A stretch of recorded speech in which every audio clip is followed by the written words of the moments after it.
नमस्कार. मी विनोद शिंगे, कुंभोज. संपूर्ण जिल्ह्याचं लक्ष वेधून राहिलेल्या कोल्हापूर जिल्ह्यातील हातकणंगले नगरपंचायत, वडगाव नगरपालिका या निवडणुकीवर सर्वच नेत्यांनी लक्ष केंद्रित केलं असून संपूर्ण महाराष्ट्रात नगरपंचायत व नगरपालिकेसाठी महायुतीची युती जरी झाली असली तर या सर्व नेत्यांना हातकणंगल्यात मात्र युती करण्यात अपयश आल्याचं चित्र दिसत आहे.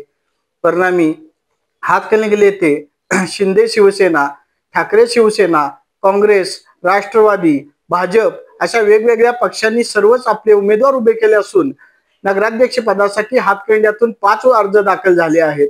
परिणामी वडगाव नगरपालिकेची निवडणूक पाहता ही निवडणूक गेल्या अनेक वर्षापासून अबाधित असणाऱ्या यादव आघाडी विरोधात सालपी आघाडी अशीच होणार असून सध्या यादव आघाडीने प्रचारात आपले जोर घेतल्याचे चित्र दिसत आहे.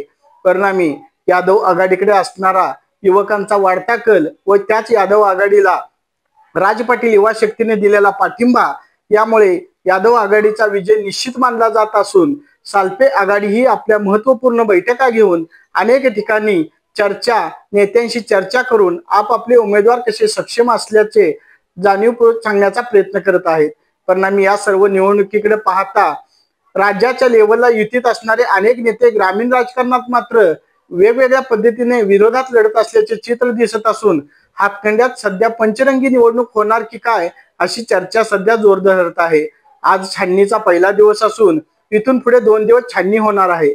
परिणामी राज्य लेवलला कोणत्याही पद्धतीच्या युती झाल्यास हातकणंगले नगरपंचायत मध्ये मोठे बदल होण्याची शक्यता असून हातकणंगले नगरपंचायतीसाठी सध्या वेगवेगळ्या पक्षाच्या माध्यमातून मातबर उमेदवार व युवकांना संधी देण्यात आली आहे. परिणामी अनेक पक्षांच्यात मात्र पूर्ण संख्याबळ नसल्याने काही पक्षांनी 10 ठिकाणी, काही पक्षांनी 17 ठिकाणी अशा ठिकठिकाणी आपले उमेदवार रिंगणात उभे केले आहेत.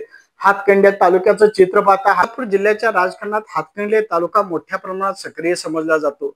परिणामी शेतकऱ्यांचं शेतीसाठी आंदोलन असो वा एखाद्या गोष्टीसाठी मागणी असो किंवा राज्य लेवलच्या कोणत्याही निवडणुका असोत यामध्ये हातकणंगले तालुका प्रामुख्याने गणला जातो. हातकणंगले तालुक्यात सध्या काँग्रेस, राष्ट्रवादी, शिंदे शिवसेना, ठाकरे गट, जनस्वराज्य, भाजपा, आरपीआय, वंचित बहुजन आघाडी अशा विविध पक्षांचे छोट्या मोठ्या प्रमाणात कार्यकर्ते कार्यरत असून सध्या हातकणंगल्याचे विधानसभा ही जनस्वराज्य पक्षाच्या माध्यमातून भाजपकडे असल्याचे चित्र आहे. सध्या शिंदे गटाचे खासदार धैर्यशील माने हे हातकणंगले लोकसभेचे प्रतिनिधित्व करत असून येणाऱ्या वडगाव नगरपालिकेच्या निवडणूक असू दे, हुपरी असू दे किंवा हातकणंगले नगरपंचायतची निवडणूक असू दे यामध्ये सर्वच नेते प्रामुख्याने लक्ष घालतील व आपापल्या पक्षाचा झेंडा कसा नगरपालिकेवर फडकवता येतील यासाठी प्रयत्न करतील असे चित्र दिसत आहे. परिणामी निवडणुकीसाठी राहिलेला कमी वेळ, प्रचार यंत्रणा, नेत्यांचे असलेले मतदारसंघाकडे लक्ष या सर्व गोष्टी पाहता येणाऱ्या काही दिवसात नक्कीच नगरपंचायत व नगरपालिका निवडणुकीला रंगत येणार असून मतदार राजा नेमका कोणाच्या पारड्यात कौल टाकणार याकडे मात्र नेत्यांच्या सह कार्यकर्त्यांचे लक्ष वेधल्याचे चित्र दिसत आहे. हे आहे गोकुळचं श्रीखंड, अगदी जिभेवर रेंगाळणार. जिभेवरच नाही तर मनावरही रेंगाळणार. गोकुळ श्रीखंड, मनावर रेंगाळणार.